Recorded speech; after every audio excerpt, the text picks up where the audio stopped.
Donc, question 3. On vous donne A de coordonnées moins 2, 1 et B de coordonnées 3, moins 1 et on vous demande de déterminer l'équation cartésienne de la droite AB. Donc ça, c'était l'indication que je vous avais donnée la dernière fois en vous disant que AB, c'était la droite qui passait par A et qui était dirigée par le vecteur AB. Donc,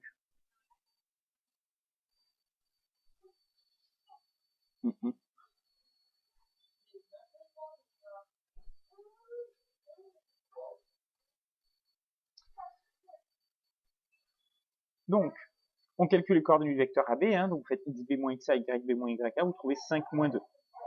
On sait que les coordonnées d'un vecteur directeur de droite, c'est de la forme moins ba. Donc, vous avez la valeur de a qui vaut moins 2, et moins b vaut 5, donc b vaut moins 5. Donc, vous avez a et b, et donc vous savez que votre droite AB, elle a une équation de la forme moins 2x moins 5y plus c égale à 0. Or, a est coordonnée moins 2, 1, il appartient à cette droite AB, donc, vous remplacez x et y par les coordonnées de a, donc vous avez moins 2 fois moins 2, moins 5 fois 1 plus c égale à 0. Ça fait 4 moins 5 moins 1 plus c égale à 0, donc c égale 1. Donc du coup, AB a pour équation cartésienne, moins 2x moins 5y plus 1 égale à 0, ou 2x plus 5y moins 1 égale à 0 en changeant tous les signes. Ça aussi, c'était possible.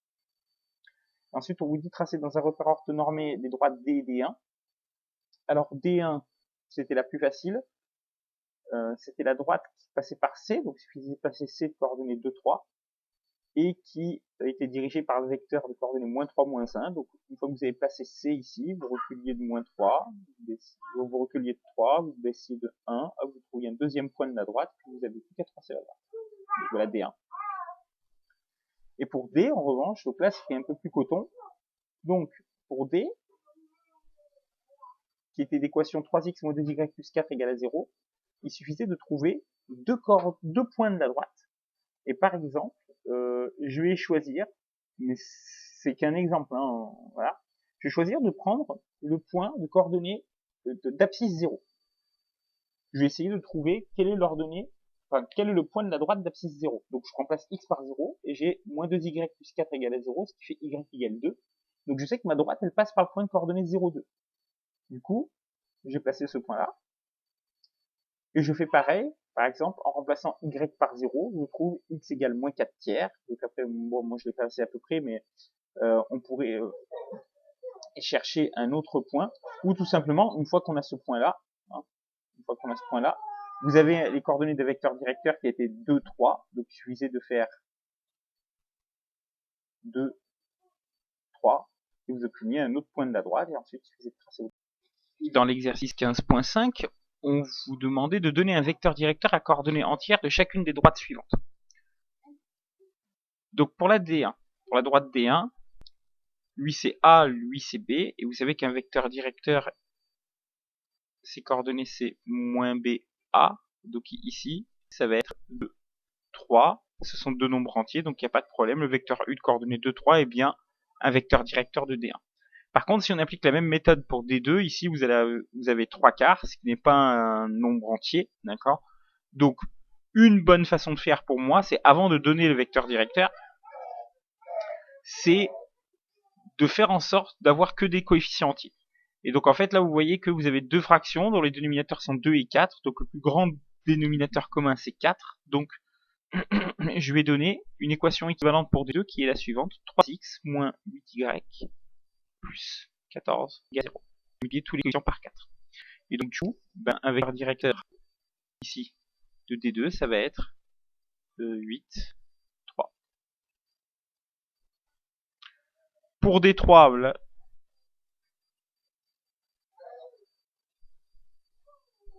oui, oui, oui, oui. Pour D3, là, il n'y a pas de question qui se pose. Hein. Un vecteur directeur D3 est assez trop facile à trouver. Hein. Moins B, B vaut moins 1, donc moins B vaut 1 et A vaut 3.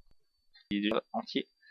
Et là, c'est pareil. Hein. Là, le coefficient devant X c'est 1 tiers, celui devant Y devant 1 demi, ou 1 demi. Là, le plus grand dénominateur commun, c'est 6. Donc, je choisis de multiplier tout par 6. Je vais avoir 2x plus 3y moins 6 égale à 0. Donc ça, c'est une équation de D4. Et donc, du coup, un vecteur directeur de D4, c'est moins 3, 2.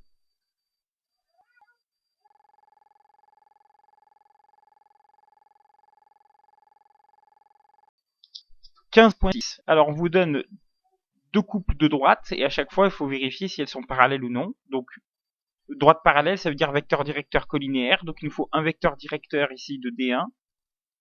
Donc, je vais l'appeler U1. Ses coordonnées c'est 3, 7. Et ici U2. Ses coordonnées c'est 2, 5. Et donc en fait ici, pour vérifier la collinéarité, il faut calculer le déterminant de U1 et U2. Ici il vaut 1, il est différent de 0. Donc conclusion, les droites D1 et D2 ne sont pas parallèles parce que les vecteurs U1 et U2 ne sont pas collinéaires. Ici un vecteur directeur de D1, donc U1 c'est 3, 9. Un vecteur directeur de D2, donc je note U2 c'est 2, 6. Et le déterminant de U1, U2 vaut 0. Donc les vecteurs U1 et U2 sont collinéaires et donc les droites D1 et D2 dans le deuxième cas, elles sont parallèles. Pour 15.7, dans chacun des cas suivants, détermine une équation cartésienne de la droite passant par le point A ayant pour vecteur directeur un vecteur U. Alors ici, il faut simplement se souvenir que U c'est moins BA. Donc ici A vaut 1, B vaut moins 3. Donc la droite ici elle a pour équation X moins 3Y plus C égale à 0. Et A appartient à cette droite, que je vais appeler D. Donc, moins 2, moins 12 plus C égale à 0. Donc, moins 14 plus C égale à 0, ce qui implique que C est égal à 14. Et donc, la droite elle a pour équation X moins 3Y plus 14 égale à 0. Ici, donc ça vaut moins BA. Hein. Donc c'est de la forme moins 2y plus c égale à 0. Et donc du coup vous obtenez c. Donc A appartient à cette droite que je vais noter D. Donc vous avez moins 10 plus c égale à 0. Donc c égale 10. Et donc l'équation est de la forme moins 10 égale 0.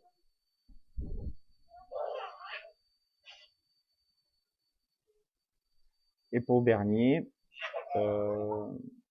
donc c'est de la forme moins 4x plus c égale à 0. Or, A, il appartient à la droite D. Donc, moins 4 plus C égale à 0. Ici, voit C égale 4. Donc, on a D qui a pour équation moins 4x plus 4 égale 0.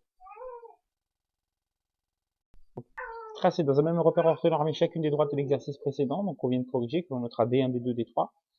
Alors, D1 passe par A de coordonnées moins de 4. Donc, je vais placer moins de 4. Il est ici. Et il est dirigé par le vecteur 3, 1. Donc 3, 1. Vous obtenez un deuxième point qui est là.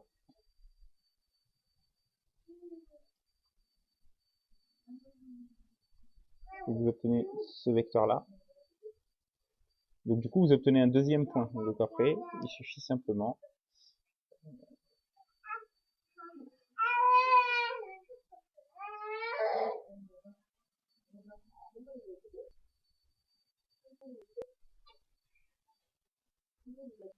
voilà. Donc ça c'est bien. Il suffit simplement de tracer la droite qui passe par les deux points. Dans le deuxième exemple, pour D2, pardon, A est de coordonnées moins de 5 et U est de coordonnées 2, 0.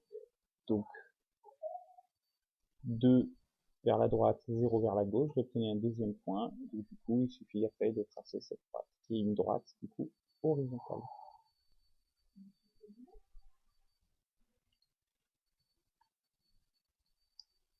Et pour D3, donc A est point de coordonnées 1, 2, donc il est ici. Et le vecteur directeur de D3, c'est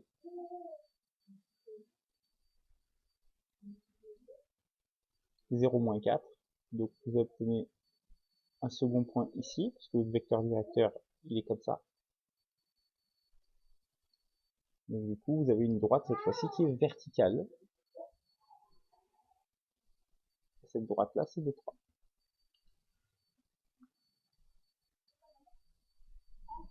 C'est bon pour tout le monde? Donc, une fois que vous avez tracé ces trois droites, on vous demandait de tracer dans le même repère la droite D d'équation 2x plus 5y plus 10 égale à 0. Celle-là, je vais la tracer dans une autre couleur. Alors, 2x plus 5y plus 10 égale à 0.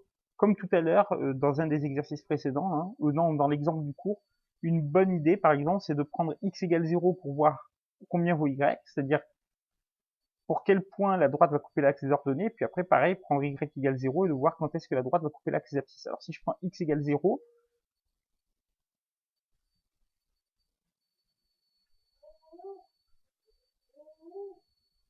vous obtenez 5y plus 10 égale à 0, c'est-à-dire y égale moins 2. Et si y égale 0, vous obtenez 2x plus 10 égale à 0, c'est-à-dire x égale moins 5. Donc là, vous avez le point de coordonnées 0, moins 2. Et là, vous obtenez le point de coordonnées moins 5, 0. Donc, il suffit de placer ces deux points.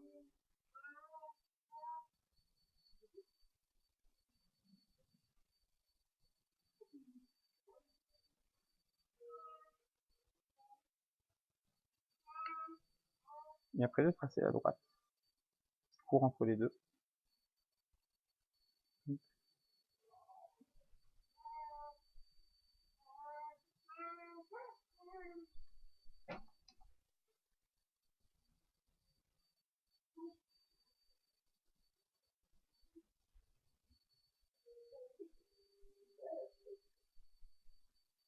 Et donc, cette droite-là, qu'on l'a appelée comment?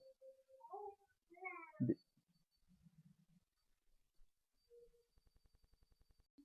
Pour la 2, je vais faire une méthode un peu différente, d'accord? Puisque cette fois-ci, je ne vais pas calculer le vecteur AB, d'accord? Je vais uniquement me servir des coordonnées des points. Je sais que la droite AB, elle est censée avoir comme équation cartésienne un truc de la forme ax plus by plus c égale 0. Et en fait, l'idée, ça va être de remplacer x et y par les coordonnées de A, puis par les coordonnées de B, et obtenir deux équations qui sont liées, et avec lesquelles je vais pouvoir déterminer des valeurs pour A, B, C. Alors, si je remplace, comme A il appartient à la droite AB, j'ai le droit de remplacer x et y par les coordonnées de A, qui sont 3, 0. Donc, j'ai 3A plus C égale à 0, et B appartient à AB, ces coordonnées sont 0, 2, je crois. C'est ça, donc vous avez 2B plus C égale à 0. Ce qu'on voit tout de suite, c'est que on a A qui vaut moins C sur 3. Hein, si j'exprime A en fonction de C, donc je garde A à gauche et je passe tout le reste à droite, donc j'ai A égale moins C sur 3. Et j'ai B qui vaut moins C sur 2. Et C, ben lui, il vaut C. Donc, une fois que j'ai ça, ben vous voyez que les trois valeurs A, B, C dépendent toutes de la valeur de C. Donc, je peux choisir une valeur arbitraire. Donc, par exemple, on choisit C égale moins 6. On a bien A qui vaut moins 6 sur 3, donc moins 6 sur 3, c'est-à-dire 2. B qui vaut moins 6 sur 2, ce qui fait 3. Et C qui vaut moins 6. Donc AB, elle a pour équation 2x plus 3y moins 6 égale à 0. Alors, je vais revenir sur la question 1 de l'exercice 15.9 que du coup j'avais oublié d'enregistrer, donc je vais la commenter rapidement. Donc, vous avez, quand vous calculez les coordonnées du vecteur AB, là j'utilise la méthode classique. Hein. Dans la question 2, j'ai pas utilisé la méthode classique, même si ça fonctionne aussi. Là, j'ai utilisé la méthode classique, c'est-à-dire que je vais calculer un vecteur directeur, je vais tout coup trouver les valeurs de A et B, et ensuite je vais arriver à déterminer l'équation en remplaçant un point dans l'équation de la droite et en trouvant la valeur de C. Donc, j'ai AB après calcul qui vaut moins 4, moins 3. D'accord, vous faites xb moins xa, y moins yk. Du coup, vous savez que ces coordonnées-là, c'est moins BA. Donc, si moins 4 vaut moins B, donc B vaut 4. Et si A vaut moins 3, ben A vaut moins 3. Donc, du coup, votre droite AB a une équation de la forme moins 3x plus 4y plus C égale à 0. Et ensuite, vous prenez le point A, par exemple, qui est coordonné 1, 5, qui appartient à la droite AB. Donc, vous remplacez x, y par 5. Vous avez x par 1, y par 5. Vous avez moins 3 fois 1 plus 4 fois 5 plus c égale à 0. Moins 3 fois 1, ça fait moins 3. 4 fois 5, ça fait 20. Donc, vous avez moins 3 plus 20 plus c égale à 0, ce qui fait c égale moins 17. 20 moins 3, ça fait 17. Vous passez de l'autre côté, ça fait moins 17. Donc du coup, votre droite AB, elle a pour équation moins 3x plus 4y moins 17 égale à 0. Pour le 15.10, on vous demandait de déterminer une équation cartésienne de la droite D1 passant par le point A de coordonnées moins 1, 4 et parallèle à la droite D2 d'équation 3x moins 2y plus 1 égale à 0.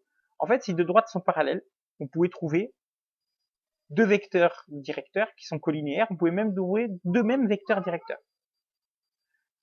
Alors, si les droites D1 et D2 sont parallèles, tout vecteur directeur de D1 est un vecteur directeur de D2 et inversement. Donc nous, on a une équation cartésienne de D2.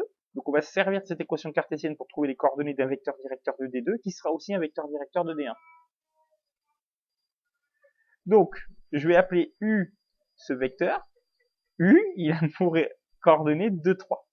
D'accord? C'est un vecteur directeur de D2, hein, puisque là vous avez B qui vaut moins 2, donc moins B vaut 2 et A vaut 3. Donc, ben D1, une équation de la forme, comme D2 en fait, 3x moins 2y plus C égale à 0. Et en fait, c'est ce C qui va changer, puisque cette fois-ci, A, il a pour coordonnées moins 1, 4, et lui, il appartient à la droite D1. Or, A appartient à D1. Donc, moins 3, moins 8, plus C égale à 0, soit C égale 11. Et donc, du coup, D1, elle a une équation de la forme. Elle a comme équation 3x moins 2y plus 11 égale à 0.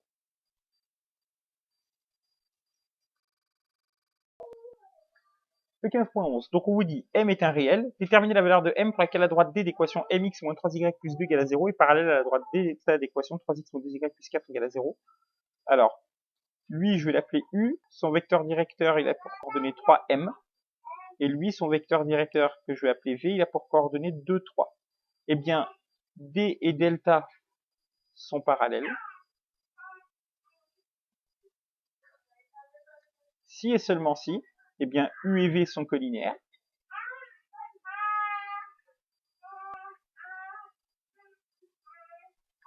Soit, si et seulement si, eh bien, le déterminant de U et V